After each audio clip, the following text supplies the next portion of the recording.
What's going on, everybody? Welcome to the Steps to Soul podcast. I'm your co host, Brandon Bourgeois, Mr. Chris Sater on the other side. Today, we're talking about signs it's time to sell your business and recognizing the right moment before it passes. So, first off, Chris, we have this conversation probably daily with people. Most business owners wait too long to sell. The truth is, there's rarely a light that or a flashing sign that says, now is the time to sell, right? There's rarely that epitome of I have to do it right now. Often it's a life event, it's a financial issue, it's another, let's say, life event, let's say natural disaster. That could be a family member, that could be whatever the case may be. We're going to talk today what to watch out for, signs you may want to consider, or things to avoid, and some true anecdotal stories as well about things that we saw happen, good and bad, about timing. Right. So first off, let's talk about this. The myth of I'll know when I'm ready. How often do we have owners, Chris? I mean, gosh, conversationally, I think I got 5 more years in me, or I'll know when I'm ready. And so many times those same owners, when they've said those words, they've already taken a step off the gas pedal. And now the car is cruising. Yeah, they're having a conversation about selling sometimes, and they're already thinking about selling, Mm-hmm. but they think they want to run out the clock. I think sometimes they think they could run it for another 5 or 10 years when they're already got it in this mindset of, hey, what would it look like to sell the business? I'm kind of already there. When you're in those kind of thoughts and that's your mindset, you got to understand your employees are going to see that, right? They're going to see that, oh, he's kind of halfway out the door. We don't need to push as hard either. No, you're not wrong at all. And often we see that trap of I got 1 more year in me and I'm going to make some more money, right? Or it's too good to sell right now. I'm making too much money. I can't let go. And also I think often the fear of what am I going to do after I sell? Although I feel like most owners kind of know what they want to do. Unfortunately, they haven't sat down and actually planned that out. Those myths of, hey, forget all that. Our goal is to tell you, come to us early, and for our benefit and your benefit, let us get you prepped. Let us tell you, like I always tell every client, there's a local restaurant here in town. Family members have it now after dad died. They've talked about, every other few days, want to sell, don't want to sell, family dynamics, right? Well, we don't know what we want. I know we want this number, but I don't know. I'm like, look, first thing I can tell you, don't get in your head that there's ever a good time to sell. There's rarely the perfect time, as we talked about just a few moments ago. Get a valuation, get prepared, know where you stand with the market. So if you do want to do something, you know roughly where you are. You wouldn't walk into a marriage blind hoping to end it one day. Don't walk into the process of wanting to sell, not knowing what you're getting. Walk in ready, saying, these are my key aspects. I know what I'm worth. If something does happen, we can move quickly. Going to us after something's happened, and we'll get to that a little bit later, that skews so much of what's going on.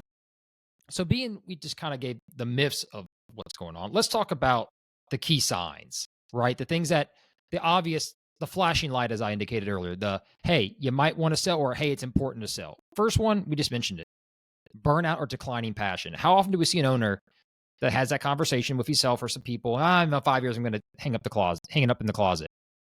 When you take the foot off the accelerator, like we just said, you mentioned very clearly, the employees find out those business financials that were going up start to plateau, right? And what happens to that multiple? What happens to that company? It becomes stagnant. And sometimes those underlying red flags don't start appearing until the owner says, I'm ready to sell.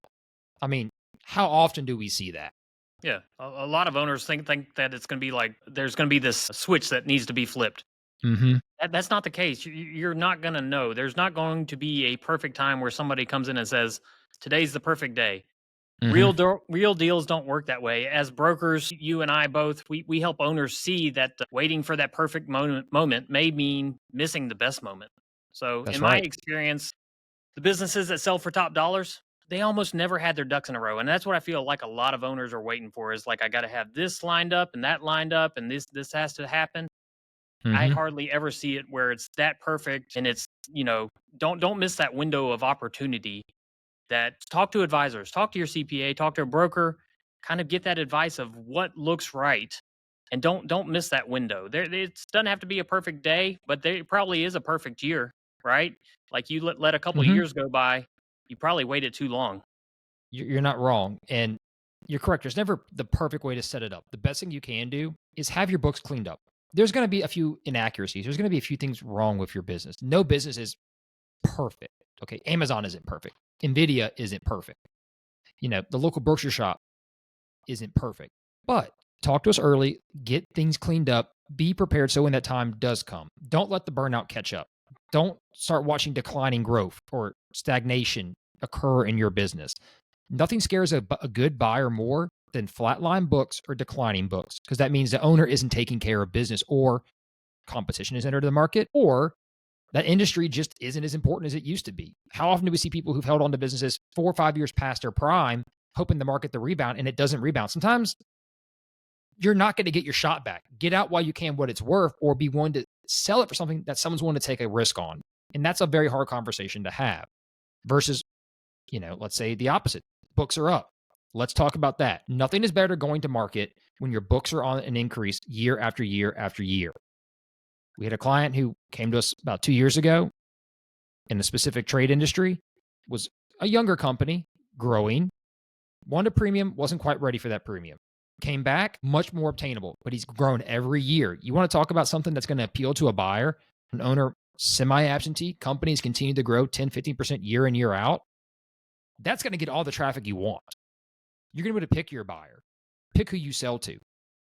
It gives you leverage as a seller. So yes, there is no perfect time, but so when you're up, Yeah. don't be Isn't greedy. Now, go isn't ahead. that the perfect isn't that the perfect trap though for a seller's mindset to think that, Yes, "Oh, I don't know it is. where the top is." It's almost like selling a stock. You don't know where the top is, so you got to hang on. And next thing you know, stock's dropping, tanking out, and you missed your window of opportunity to Mm-hmm. unload it. And how often It's do the I seller's hear mind trap. I see it time and time again. It's like, "Oh, it well, is? we grew 20% last year, so clearly now's not the time. This may rise another 20% next year."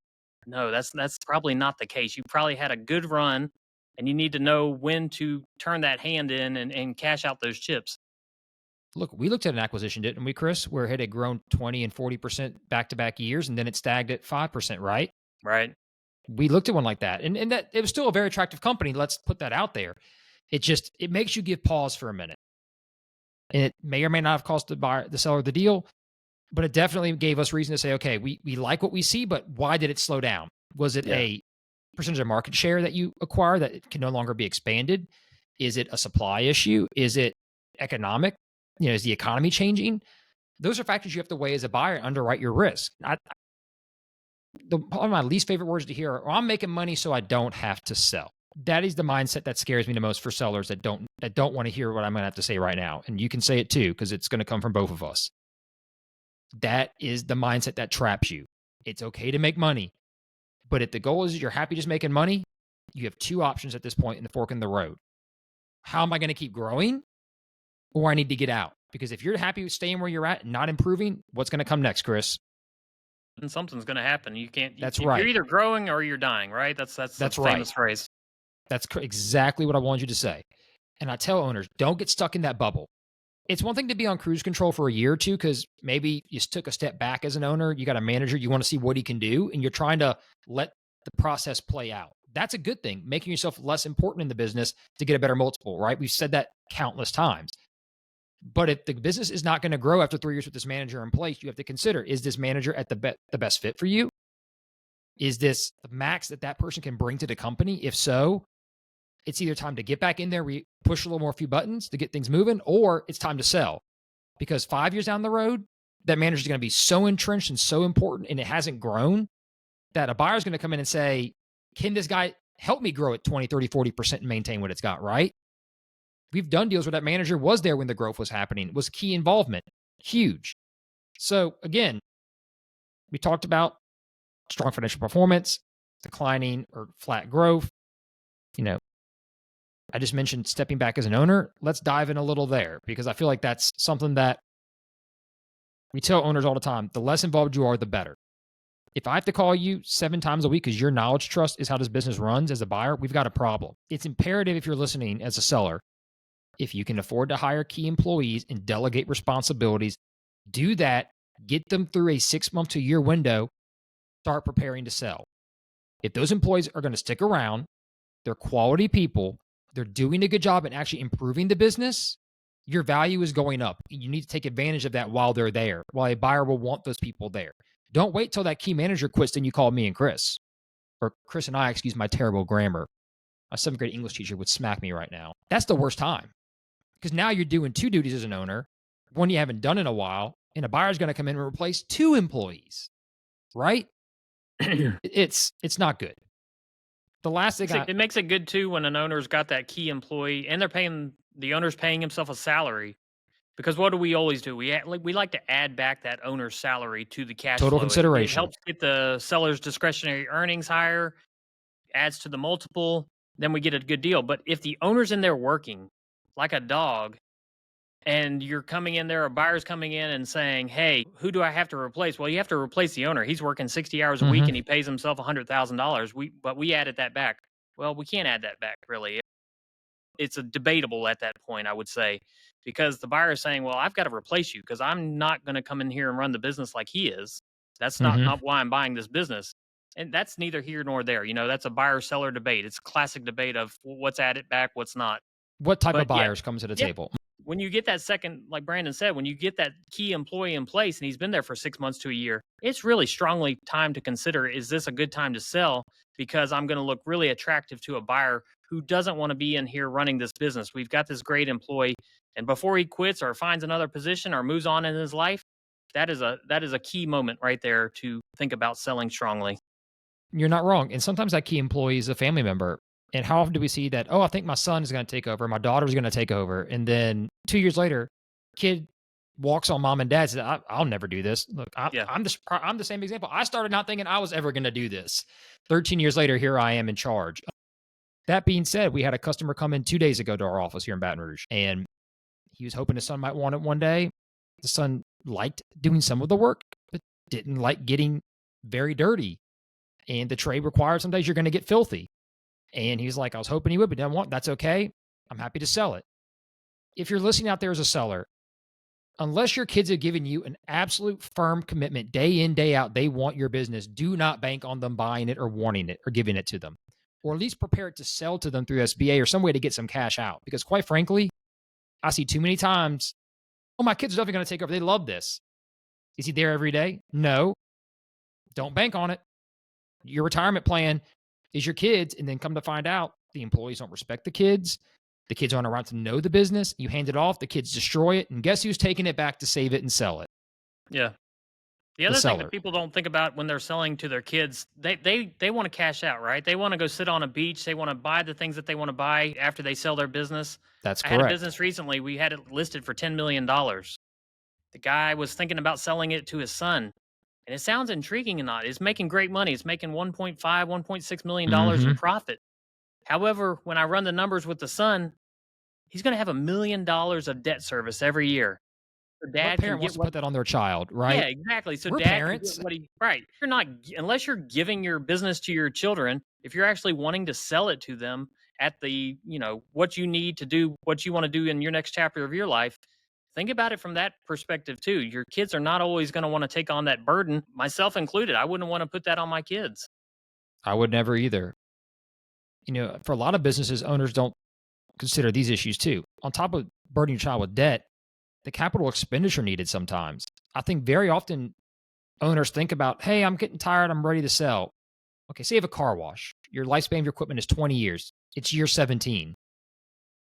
You just handicapped yourself. I know you don't want to spend a bunch of investment into it, but you cannot leave these glaring holes in deferred maintenance and bundle it up because you don't want to spend any money on it and then have it there for a buyer to take over.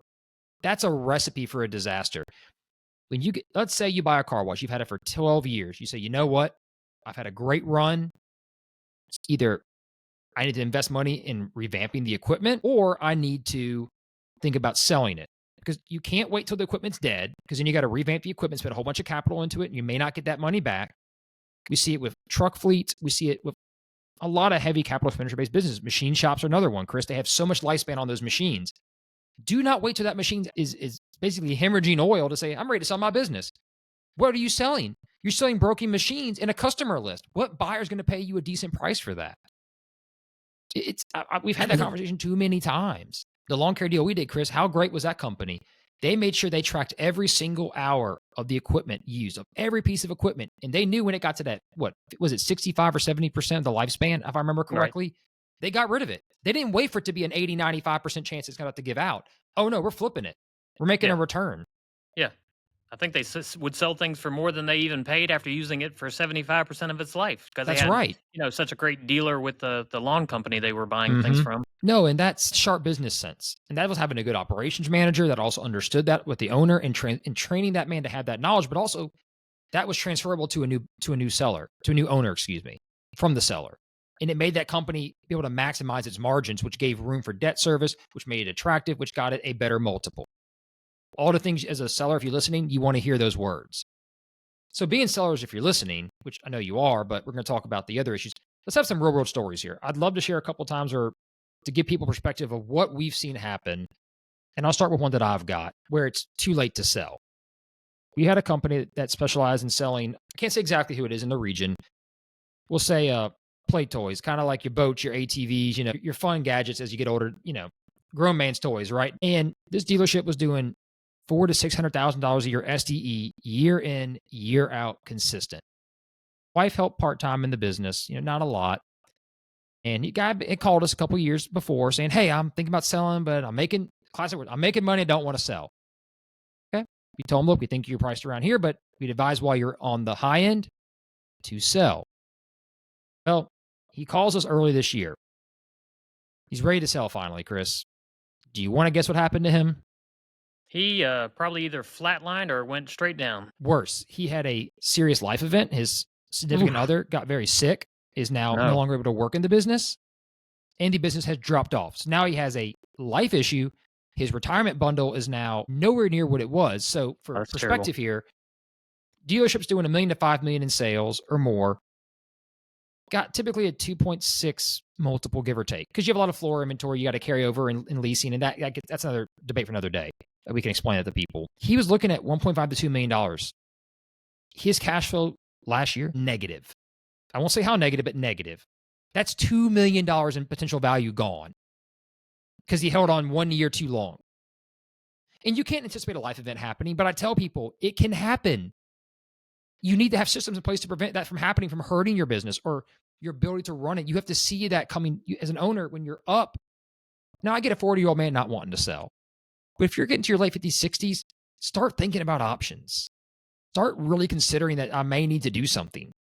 Because if you're hoping the business to be your retirement plan and a real life event happens, you can lose everything. The flood in 2016 here in Baton Rouge wiped out countless businesses. And that was some people's retirement. And they owe debt on top of that for opening those companies. Yeah. Now it's a total wash. So I beg you, if you're listening, don't let that happen to you.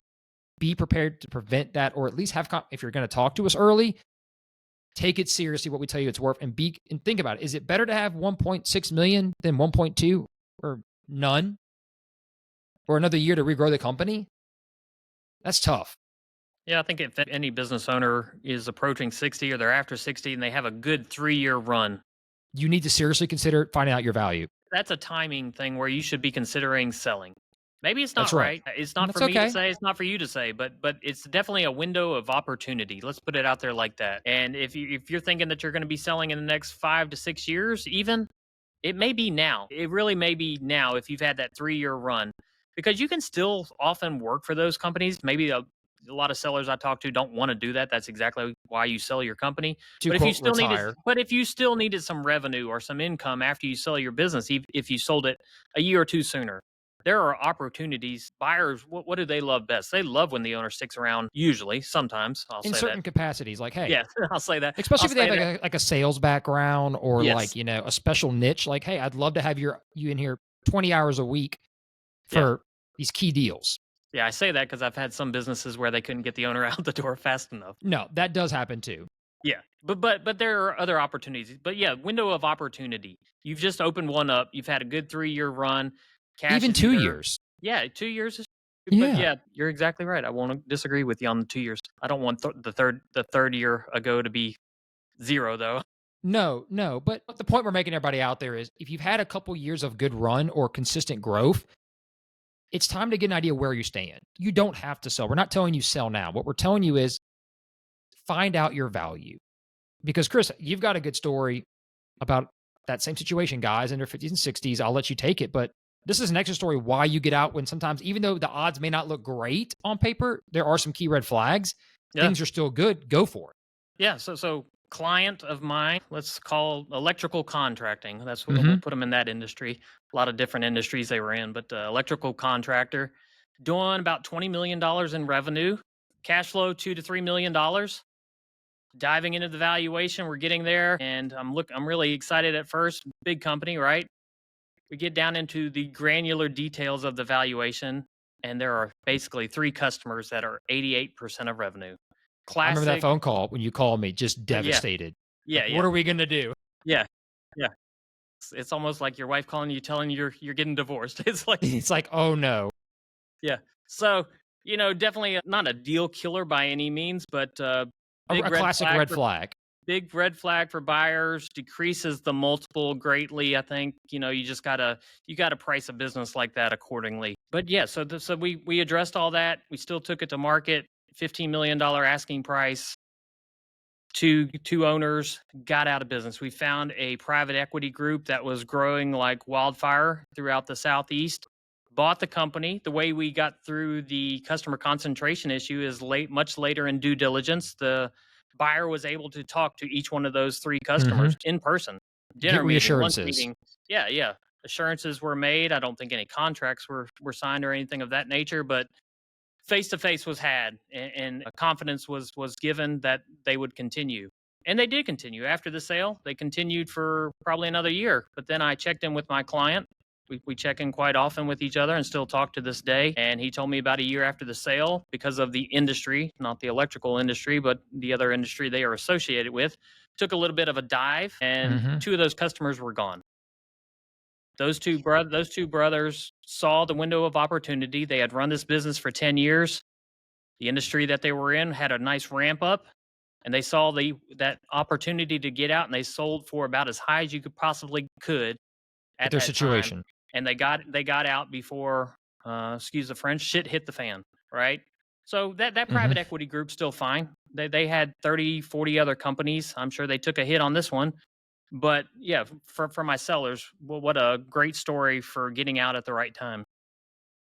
You're not wrong, and I'll give another story here that is completely out of everybody's control, but important to realize and why you try and get on the market quickly.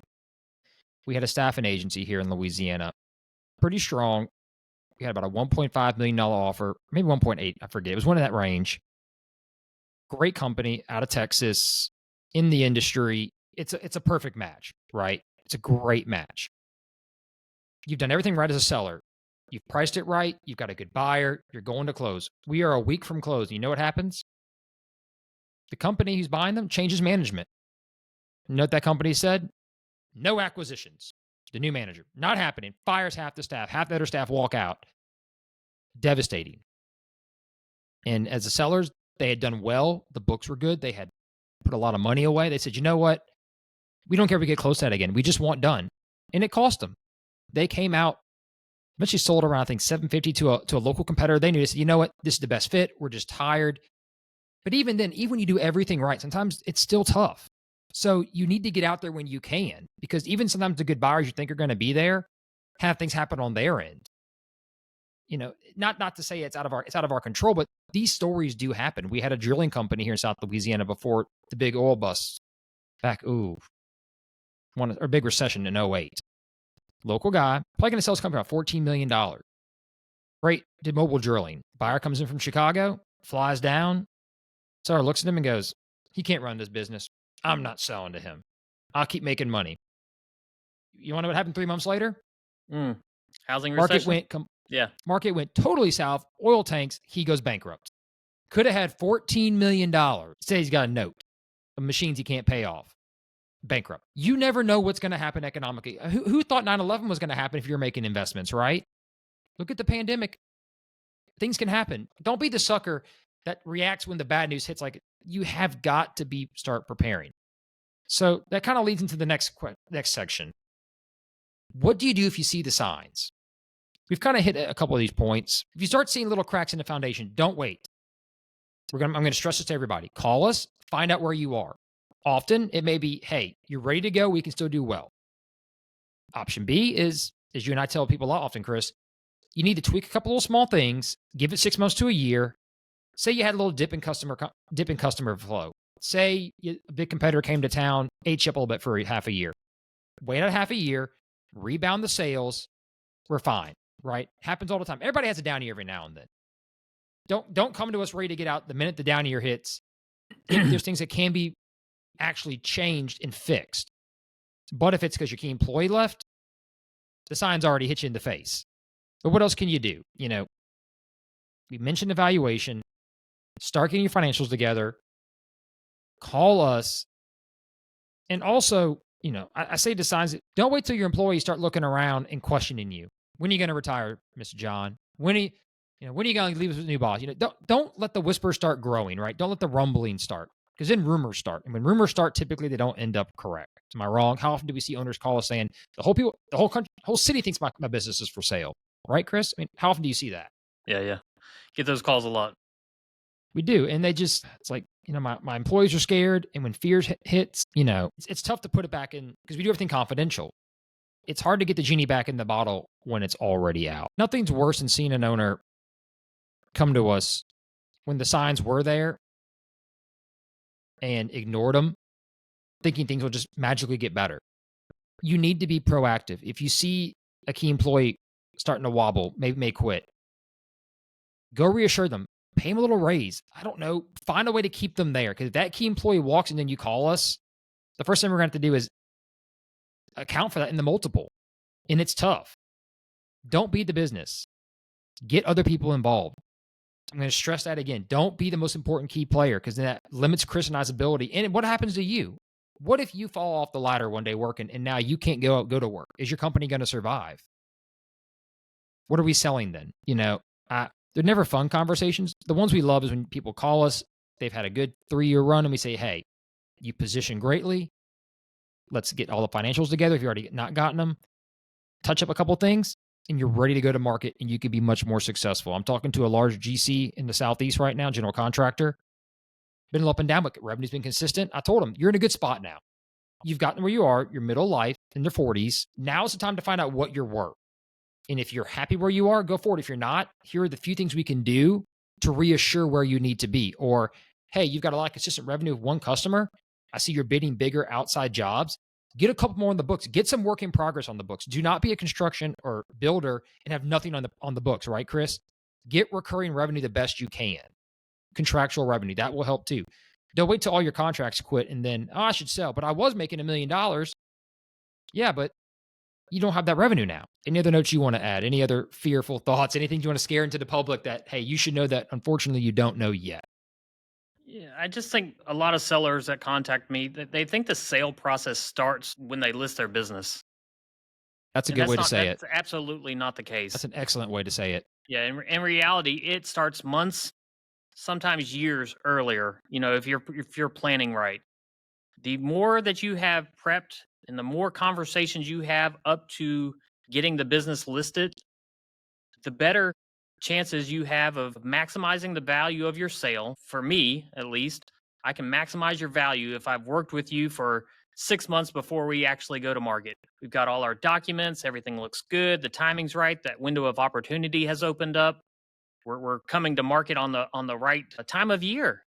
If you go to market in October, November, I'm not saying it can't happen. I'm not saying don't list your business then, but you look a lot stronger going out in March or February. Let the first part of the year go by, get it out there when kids are in school.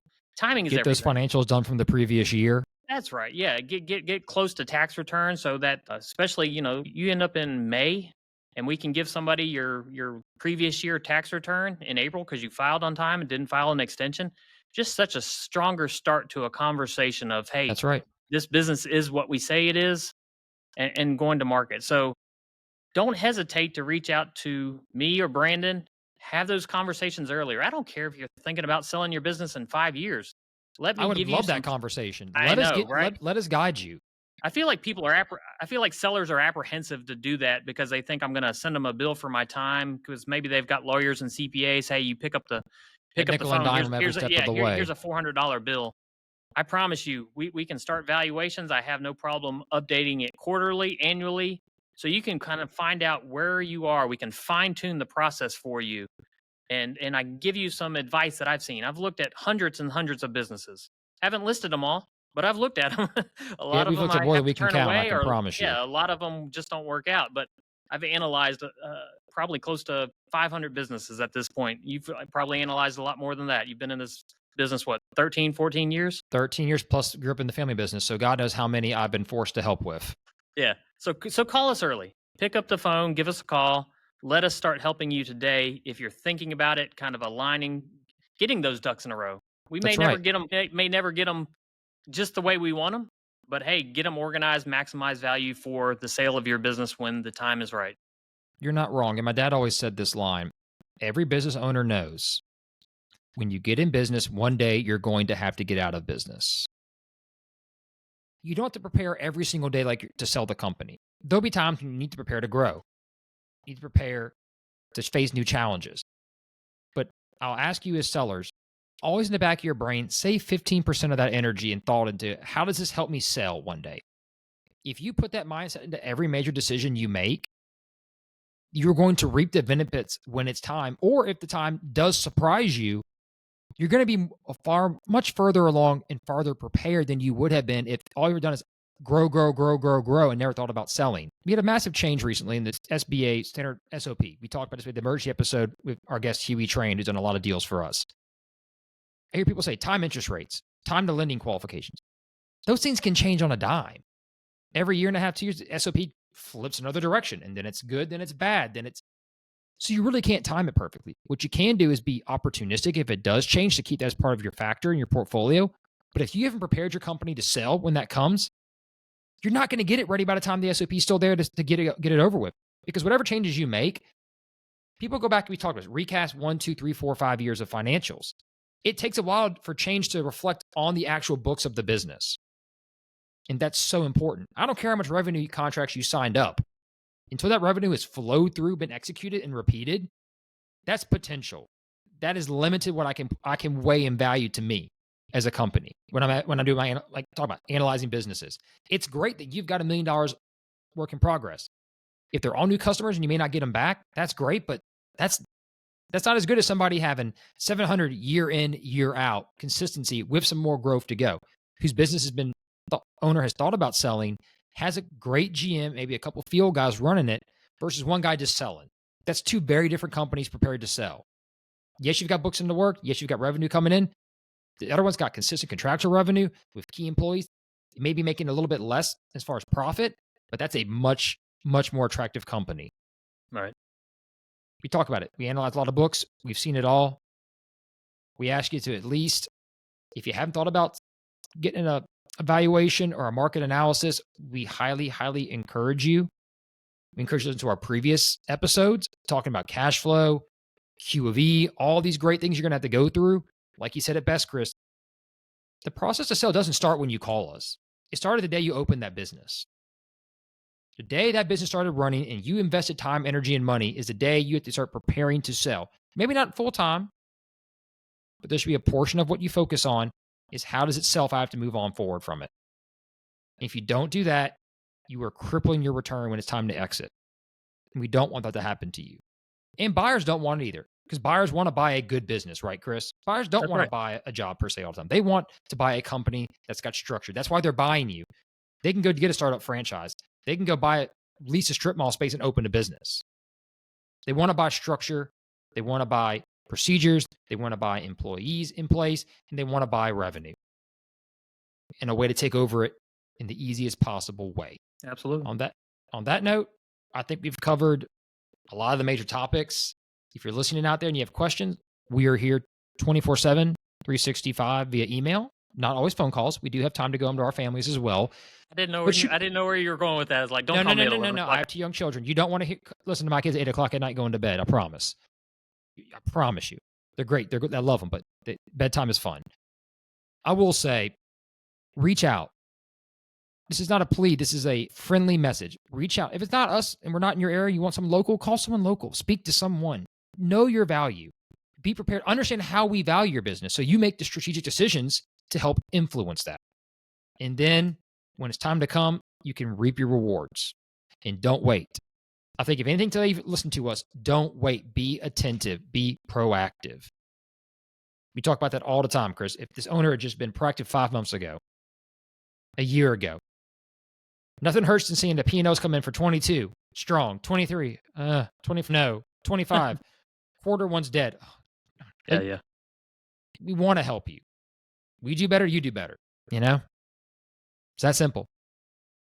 On a side note, any good 4th of July plans for you, Christopher? It is a long weekend with Friday being off for everybody.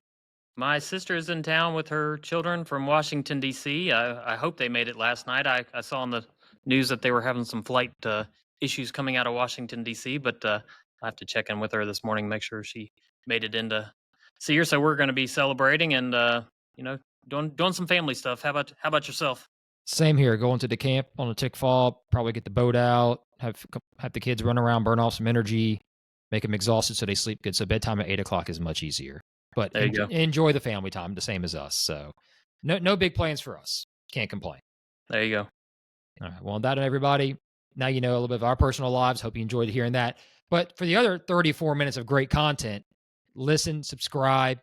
We'd love to hear your thoughts. If you want us to talk on a specific topic, please share. We're here. Hope you enjoy what you got. Hope you learned something as well. Take it to practice. This is the Steps to Soul podcast. We will see you next week. Have a good one.